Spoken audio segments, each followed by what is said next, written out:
dinala sa kanila dito. Cargo ko sila. Hindi po ba kayo galit? Magagalit dapat. Pero nasisigurado ko naman kung nandito ang mom ninyo, yun din ang ipapakiusap niya sa akin. Tinulungan ko na rin lang kayo at ilulubos-lubusin. Nakita kong tinitignan mo pa yung picture ng Mami Olivia mo. Nasasaktan ako. Hindi mo pa rin kinakalimutan yung Mami Olivia mo. Nagpaalam lang naman po ako kay Mami. Nasabi ko po kayo na po yung magiging new Mami ko. Kung gusto mong maging masaya ang daddy mo, dapat mahalin mo ko. Dahil wala ka naman ibang kikilalaning Mami kundi ako eh. I hope nakagaya ni Mami, magustuhan ni Ma'am tong mga white roses. Para sa ganitong paraan man lang makapag-thank you tayo kay Ma'am sa pagtanggap niya sa atin dito sa farm. Ang cute naman. Parang si Justin lang at saka si Fea. Pag nagbibigay sa akin ng note, may smiling face. Alam niyo ba, love na love ko kayo. Ni Daddy, din naman po kami ni Daddy. At saka po ng mga kapatid namin. Sana po ibalik niyo na po kami sa kanila. Ano mo, Kuya, ang saya-saya natin dyan, no? Tignan natin yung profile niya. Malay mo, nag-message siya sa atin kung saan natin siya pwedeng i-trace, di ba? Bakit wala? Pati sa account mo hindi na siya nag-appear. Kuya, that only means na binlock tayo ni Shine.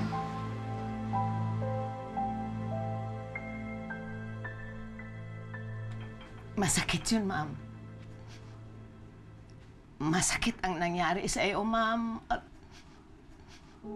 sa akin, bilang ina, ang sakit-sakit yun.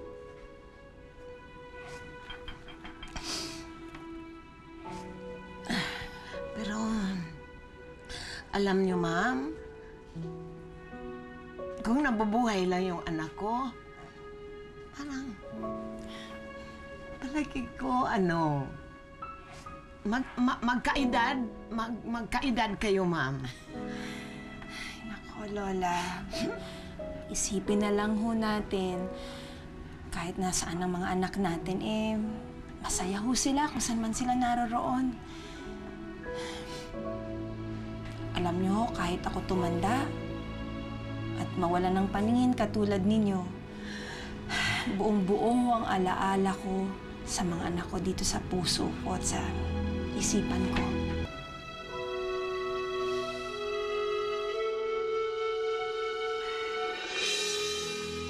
Alam ko na baka si Daddy may bagong account.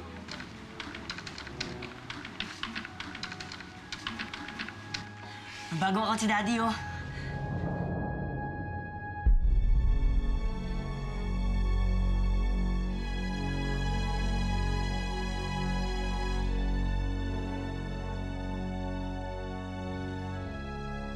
Kuya, ba't ganun?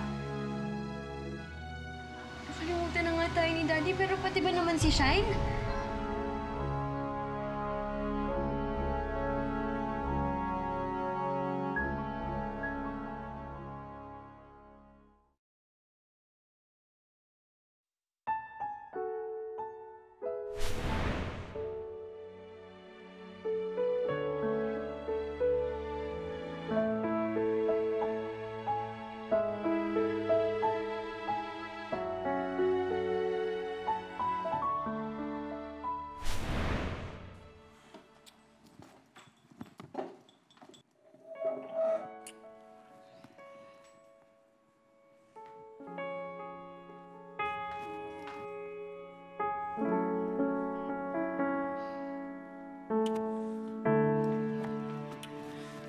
Ano ba naman?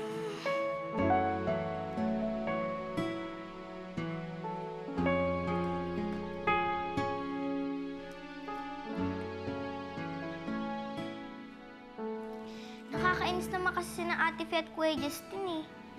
Kahit na nagagalit na ako sa kanila, namimiss ko pa rin sila. Gusto kong mabuo pa rin kami. Pero kaya lang, hindi na mangyayari yun.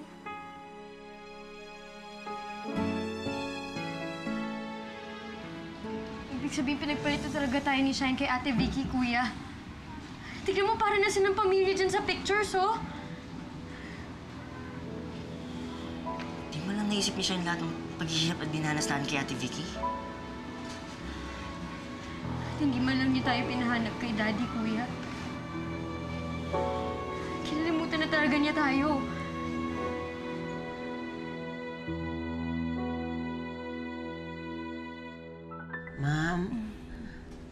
sana makikilala mo sila, ma'am. Kasi babait na mga bata, ma'am. Nako, Lola, wag ho kayo mag-alala. Darating ho yung panahon na yan. Magkikita ho kami ng mga batang sinasabi ninyo. Katunayan yun, ma'am. Sila ang nagturo sa akin ng magdasal. Sila ang nagbago ng buhay ko. Yung bang natuto akong makisama sa kapwa ko, ma'am. Mababait talaga sila, ma'am. Sana magkita kayo, ma'am. Makilala ka nila. At yung mga bata, makilala kayo. Pambihira kasi kayo, mami. Kayo mag-alala, Lola. Magkakakilala din ho kami. Sana, ma'am, no? Maraming salamat, ma'am. Kaya natin hahanapan si Daddy at Shine.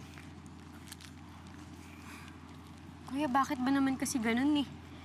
Sobrang unfair ni Shine. Ginawa niya talaga tayong kalimutan. Di ko alam kung sinasadya niya yun eh. Ganun siguro kalaki yung galit niya sa atin. Di naman siguro, Faye. Di rin naman natin alam yung totoo eh. Malalaman lang natin yun pag nakita natin siya. Malay mo, may kinalaman pala si Ate Vicky dito, di ba? Kuya, nakakalungkot man isipin, pero parang mas nakikinig pa si Shine kay Ate Vicky kaysa sa atin eh.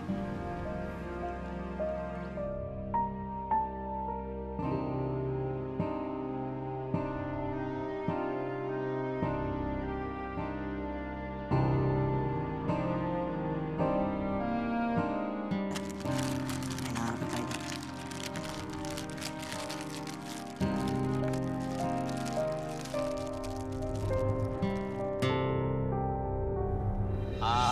Boss, ito na po yung buy data ng mga bagong trabahador dito.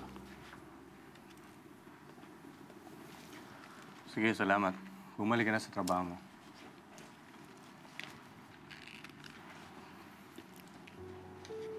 Justin Santos. Faye Santos.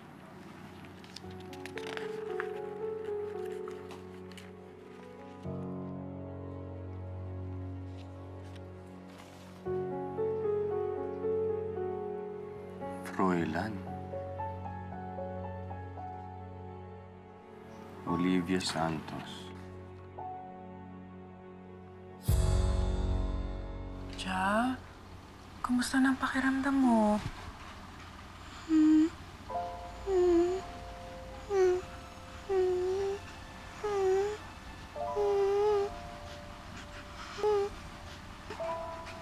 Cha? Cha? Cha?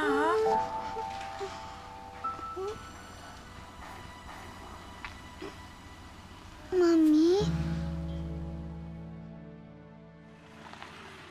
Magandang araw po, sir. Magandang araw, Oy. sir. Magandang araw po. Ganda araw din naman. Kumusta naman yung mga alaga natin? Ay, naku po, sir. Matataba po yung mga manok po natin. Magagandang pinoproduce na itlog po. Medium at large po ang mga itlog po natin po. Very good. Sige na. Sige po, Oo. sir.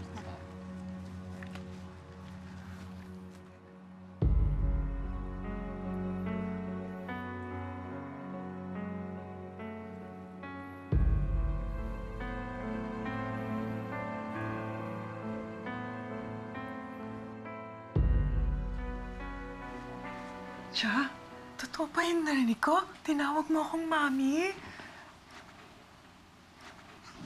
Kala ko po kasi kayo si Mami. Kahit na hindi ako ang mami mo, aalagaan pa rin kita, ha?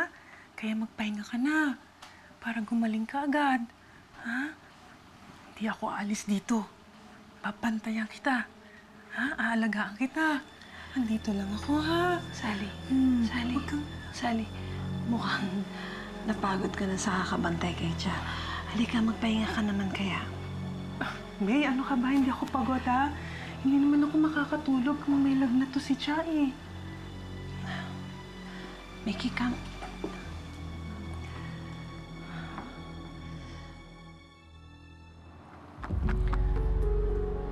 Hindi sila dapat makita ni Olivia.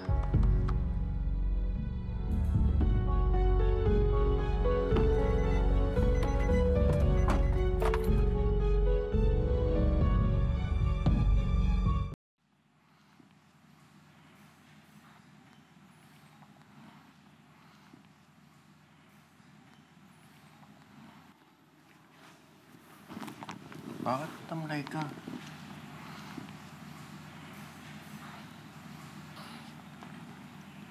Wala lang po, Daddy.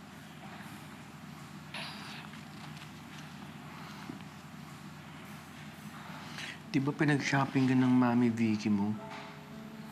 Hindi mo ba nagustuhan yung mga binili niya sa'yo? Sana po. Nandito po si Cha at Mickey. Miss na miss ko na po sila. Alam ko nararamdaman mo, Shine. Kasi ako noon, kailangan ko mag-isa, wala akong kasama. Gusto ko noon yung marami akong kapatid. Kahit ilan, basta gusto ko yung marami. Pero 4 lang po yung kapatid ko eh. Ayoko po ng iba. Basta gusto ko po, sila lang po yung maging kapatid ko. Mahal na mahal mo na talaga itong mga batang to. Malalim na ang emotional investment mo sa kanila.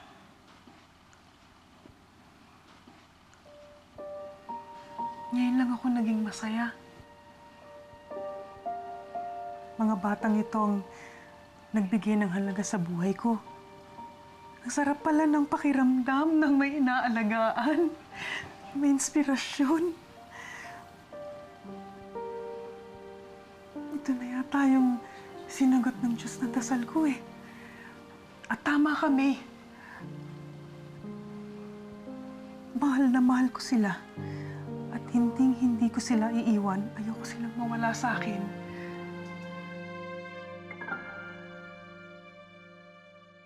Kuya, alam mo, dito lang tayo dumaan kanina and for sure nandito lang yun. Sayang yun. Talagang sayang. Ang mahal ng paprint natin dun. Tsaka ipapa-frame ko yun sa susunod na sweldo eh. Kailangan natin mahanap yun kasi yun na lang yung memory natin na buo yung pamilya natin. Alam mo, susunod na lang. Umalis na tayo, dalawin natin sila Cha at Mickey. Tara. Babalikan natin, kuya, yun ha. Oo, tara. Ibig sabihin ba nun?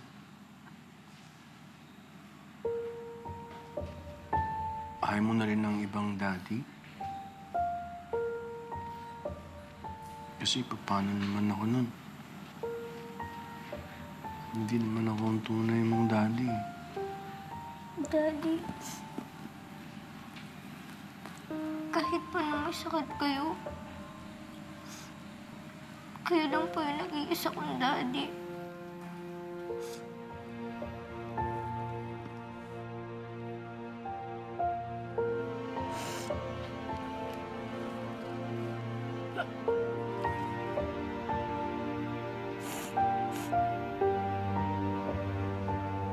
Promise na yun, ah.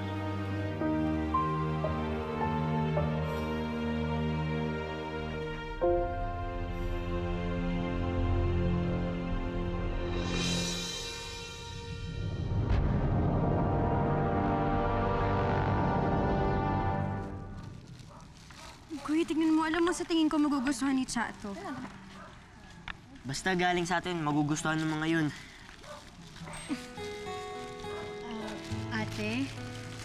Ate, patawad naman po kami sa mga bibilhin namin. Konti na lang po kasi yung pera namin eh.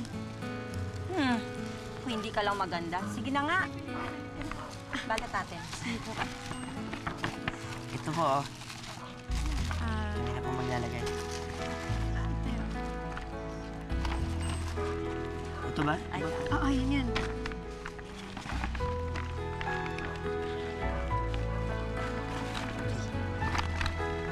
ayos Siguro to para sa pasalubong natin kay Nacha at Mickey. Siyempre naman, kuya. Eksakto na lang sa pamasahe natin tong pera natin, no? Okay lang yan. Kasi, pag wala na tayong pera, pwede naman tayong maglakad pag wala tayong pera eh. Alam mo, kuya, okay lang din yun kasi marami naman tayong pasalubong para sa kanila. Tama. Sana nga magustuhan nila to, no? Dami na yan. Tara. Tara. Thank you, ate. Thank you po. Letseng buhay to! Lahat na yata ng klaseng panguuto, pang-aamo, ginawa ko na dyan kay Shine. Pero bakit ganun? Bakit feeling ko palaging left out pa rin ako sa kanila mag-ama? Ikaw naman kasi. Gusto mo ng second-hand na asawa at anak. Kaya ayan, pakiramdam mo, basahan ka sa pamilyang tinayo mo. Konting tiis na lang, Vicky. Konting tiis pa! At konting dasal na rin. Ipagdasal mo na sana, huwag mag-cruise ang landas nila Froilan, Olivia at mga anak niya.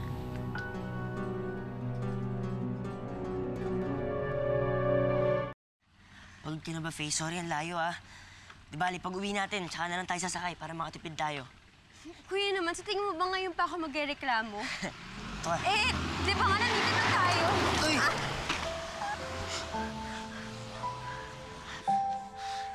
Ito yung mga pasalubong natin, no? Ano na yan? Sayang naman. Nanghirapan natin yung pambili nito eh. Saka kuya, ayoko humarap kina Cha at Mickey ng ganito. Tingnan mo, ang baho-baho natin baka mamaya. Asmahin pa yun si Cha.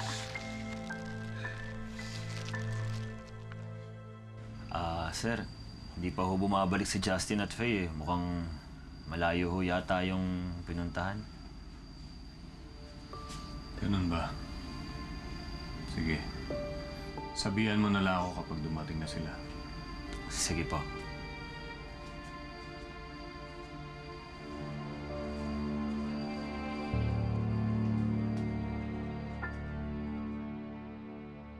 Sayang. Ano, paano na yan? Ang baho-baho natin, no? Bad trip naman kasi yung sasakyan na yun eh. Ba yan? Ate! Ate! Kuya! Cha! Ate! Madumi kami. Bakit ho kaya hinahanap ni Sir yung mga bata? Ewan ko ba?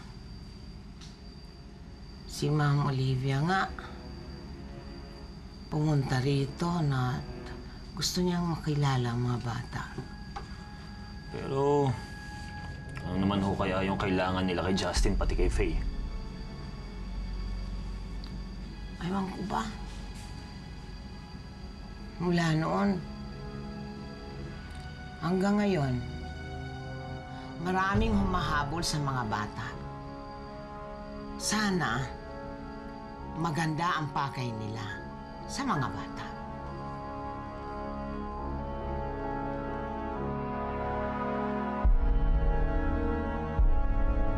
Miss ka namin. Miss ka kayo. Miss you! Hindi ba kayo nababahuan sa amin? Hindi, ate. Gusto lang po namin kayo ihag ng ihag. Kasi po, alam nyo, ang tagal nyo pong hindi dumalaw. Ang dami namin. Hindi ka nga. Alam ko, hindi ako kasali ninyo ko, hahag. Kaya ka na ba?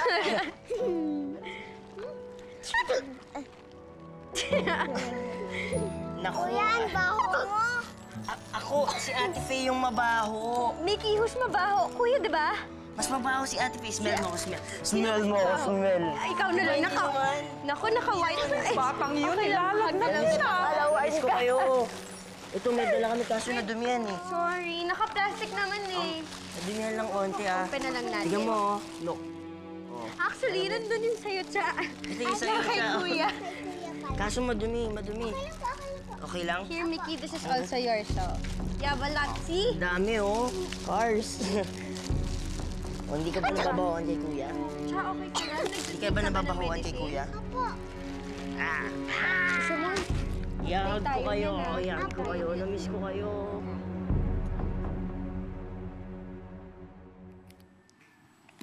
Daddy, ang dami naman po nito at magaganda pa po.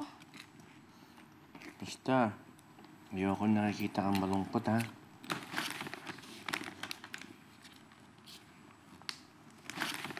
Gusto ko lagi yung nakasmile.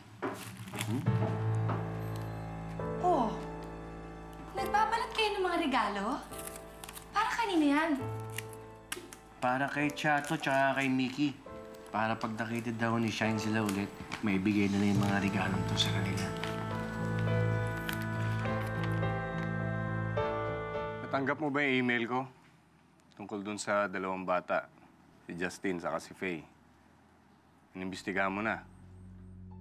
According to the records na nahugot ko, it's confirmed anak nga ni Olivia, sina Justin at Faye Santos. Alam mo, sa dinami-dami ng pwedeng pumasok dito sa farm, bakit yung magkapatid pang yan? Ang tagal-tagal ko itinatago kay Olivia yung tungkol doon sa buhay ng mga anak niya eh. Alam mo naman, walang pwedeng makaalam nito. Lalong-lalo na si Olivia. Ay, naku. Efren?